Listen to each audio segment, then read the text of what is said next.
আসসালামু আলাইকুম প্রিয় দর্শক, সরাসরি চারুকলা অনুষদ থেকে চারুকলার যেই অঞ্চলটা রয়েছে সেই ঢাকা বিশ্ববিদ্যালয়ের চারুকলা বিভাগের থেকে আপনাদের সাথে সংযুক্ত রয়েছি।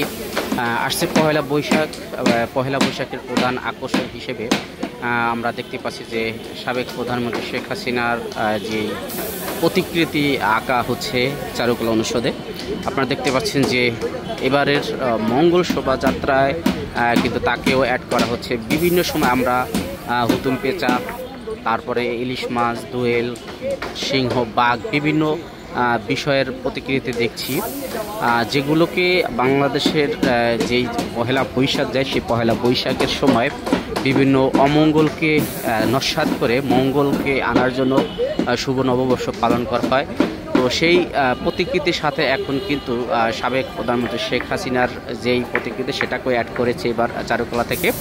তো আমরা যে বিষয়টা দেখতে পাচ্ছি যে তার সেই ভয়ানক চেহারা, সেটাকে কিন্তু তারা দুইটি সিংহের মাধ্যমে দৈত্য দানবাকৃতির সেই দৃশ্যটাকে কিন্তু ফুটিয়ে তুলেছে, যে বাংলাদেশের জন্য একটি দানব ছিল, যে দানব 16 বছর ধরে এই বাংলার মানুষকে বিভিন্নভাবে নির্যাতন নিপীড়ন করেছিল।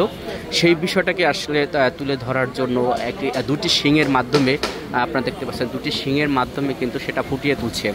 তো সেই সিং এবং তার যে দাঁতগুলো রয়েছে ঠিক হুবহু সেই দানব আকৃতির যেই দাঁতগুলো, সেই দাঁতের সাথে তুলনা করে মূলত বুঝিয়ে দিয়েছে যে 16 বছর যে রাজনীতিতে এই বাংলাদেশের মানুষকে দানবের মতো নির্যাতন নিপীড়ন করেছিল, এটাকে মূলত অমঙ্গলকে নস্যাৎ করার জন্য এই অমঙ্গলটাকেও অ্যাড করা হয়েছে। তারা বিভিন্ন অমঙ্গলের যে প্রতিকৃতি আমরা দেখতে পাই পহেলা বৈশাখে, মূলত সেই বিষয়টাকে কিন্তু এবারের মঙ্গল শোভাযাত্রায় অ্যাড করেছে। এবং 36শে জুলাই পাশে দেখতে পাচ্ছেন, 36শে জুলাই উপলক্ষে যেই বিষয়টা রয়েছে সেটারও কিন্তু প্রতিকৃতি হিসাবে লেখাটা লিখেছে। বিভিন্ন এই যে মূর্তিটা আপনারা দেখতে পাচ্ছেন যে মুন্ডু, সেই মুন্ডুটাকে এমনভাবে সাজাতে হচ্ছে। এখন এই পর্যন্ত মানে কাজ চলমান। তো পরিপূর্ণ কাজটা যখন শেষ হবে আমরা আসলে তখনই পহেলা বৈশাখে দেখতে পারবো যে আসলে এই যে মুন্ডুটা বানিয়েছে সেই মুন্ডুটা আসলে কতটা আকর্ষণীয় বা কতটা ভয়ঙ্কর হয়। তো সেই বিষয়টাকেই আমরা আসলে চারুকলা অনুষদে এসে আপনাদেরকে দেখানোর চেষ্টা করতেছি যে এটাকে এখন চলমান, যে আমাদের যে পহেলা বৈশাখ খুবই সন্নিকটে। তো পহেলা বৈশাখে এই মুন্ডুটাকে আমাদের সামনে তুলে ধরার জন্য চারুকলা অনুষদ এই উদ্যোগটা নিয়েছে। তো আপনারা যে যেখান থেকে দেখছেন আপনাদের কার কি মত রয়েছে সেই বিষয়টা আপনারা কমেন্ট করে জানাবেন। কিন্তু আপনারা একটু কমেন্ট করে জানাবেন এই যে বিষয়টাকে তুলে ধরা হয়েছে, এই বিষয়টা আসলে বাংলাদেশের জন্য কতটা মঙ্গল বয়ে আনবে বা কতটা ভালো হবে, আপনারা কমেন্ট করে জানাবেন।